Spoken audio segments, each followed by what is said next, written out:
Oh, tu seras alors, non, je vais vous demander si vous voulez bien, pour ceux qui veulent rester, voilà, vous pouvez vous asseoir et nous on va accueillir Charlotte de France 4 qui va nous intervenir. Bonsoir à tous. Ce serait presque inutile de vous les présenter, mais quand même, mademoiselle Florence Forestier, monsieur Philippe Elmo.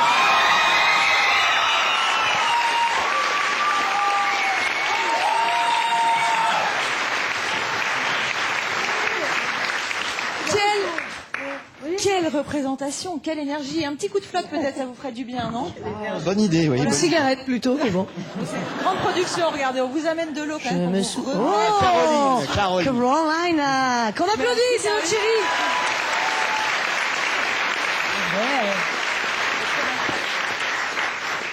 Ça fait bien plaisir un peu d'eau après avoir joué. Oui, allez-y, reprenez votre souffle, Florence.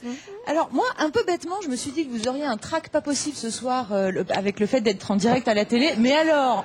Ah, c'est très bête. Oh, pas du tout. Non, mais je suis blonde en même temps, vous savez, donc les réflexions comme ça... Vous avez assuré avec une énergie absolument délirante par rapport au début du spectacle. Est-ce que vous l'avez bien rodé, bien en pâte, bien en bouche maintenant? Ah bah oui, on est presque à la fin là, il faudrait que ça commence à rentrer. Très bien, hein. Puisqu'il nous reste 2 représentations, ça serait grave. Oh là, je pense qu'on commence à tenir un truc. Mais bon, pas sûr. Si, non. Bien sûr que la pièce a beaucoup évolué. Philippe vous le dira aussi. Je pense que depuis le premier jour, enfin, ça n'a plus rien à voir. Mais ça n'enlève pas le trac pour autant. Hein. D'ailleurs, en même temps, avec ce qui vous est arrivé le soir de la première... C'est précis, c'est bien mal, là. Le soir de la première, vous vous souvenez que Laurent Ruquier était dans la salle? Oui. Et oui, et alors il peut pas être avec nous ce soir, mais il a quand même tenu à être là, de loin. Il vous adresse un petit clin d'œil. Regardez. Bon, je mets mes lunettes pour voir si c'est bien à Florence que je parle. Oui, c'est elle. Florence, je profite d'être là par l'image. Je peux pas être dans la salle ce soir, mais j'étais là à la première. Alors au moins, je suis là comme ça juste pour te faire un coucou pour la dernière. Il y avait eu un petit ennui technique, mais qui nous avait tous bien fait rire le soir de la première, même si toi, ça t'avait un peu paniqué.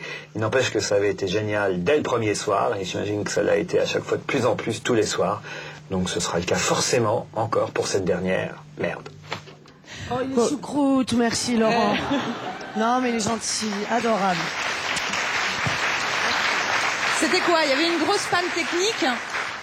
Il y avait une tu grosse veux panne raconter technique, Philippe, et vous aviez dû La première. Improviser, Oh oui. là là là là. Eh ben, c'est-à-dire que on attendait le son, puis il n'y en avait pas. Ah, c'est un peu ballot. Donc on a attendu un bon moment. Bon, Florence a raconté son accouchement pendant ce temps. Faut meubler comme on peut. Non, mais le public a été très sympa, et puis, mais il a quand même fallu fermer le rideau, hein, donc. Ah ouais, ça m'était jamais arrivé, ouais. ça, de devoir sortir de scène. Enfin, si, ça m'est arrivé une fois, je crois, mais c'est horrible, quoi. Il y a rien de pire de dire, excusez-nous.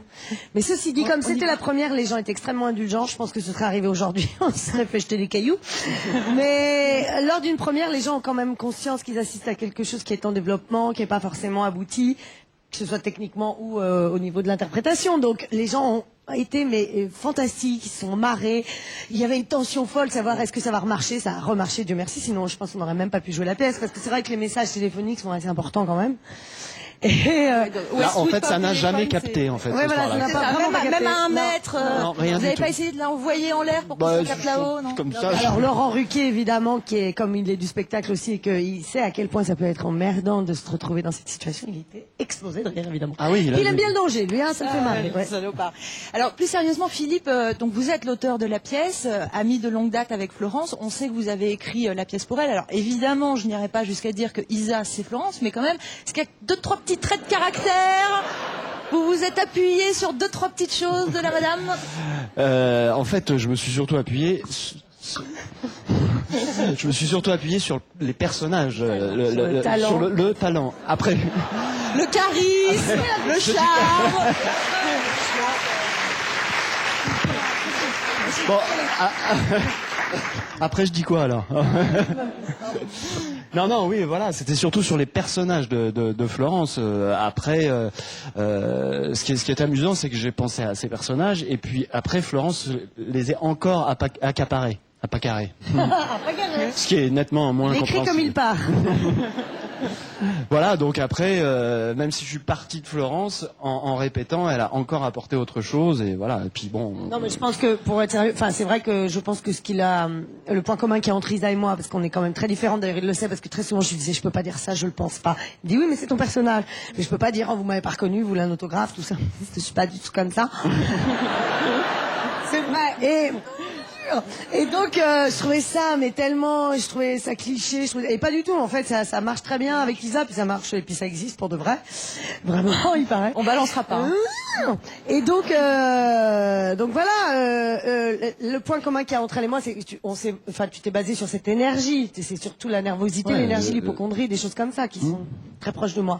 Mais pour ce qui est du personnage, il existe à part entière et il est...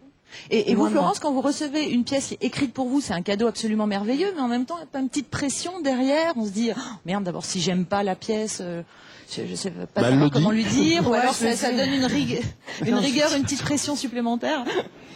Non, d'abord, ça s'est pas passé de manière formelle, comme ça, officielle. C'est juste qu'on était voisins de palier à Bagnolet, quand j'habitais à Bagnolet, voilà. Donc c'est, viens boire un café, viens voir, on discute, et il me dit, et puis il me l'a pas fait lire, tu me l'as lu. Salaud. Oui, exactement. Ah ouais, alors ça c'est horrible, parce que le mec il te le dit, tu peux pas dire.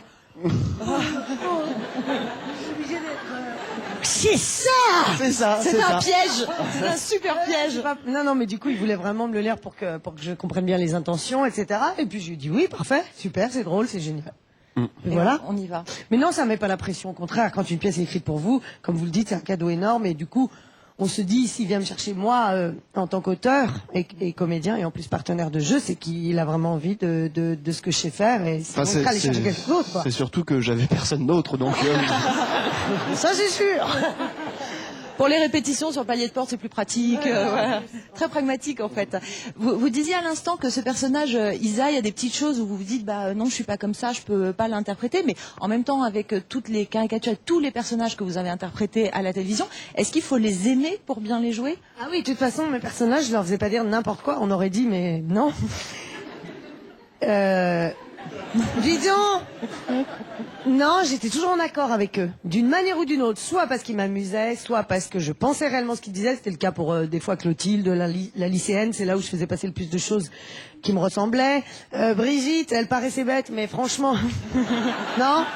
Elle avait sa philosophie et je l'aimais beaucoup et je voulais pas en faire une connasse, vraiment pas. Non, mais j'ai toujours besoin d'être en accord avec mon texte, avec mes valeurs au moins un petit peu, toujours quoi.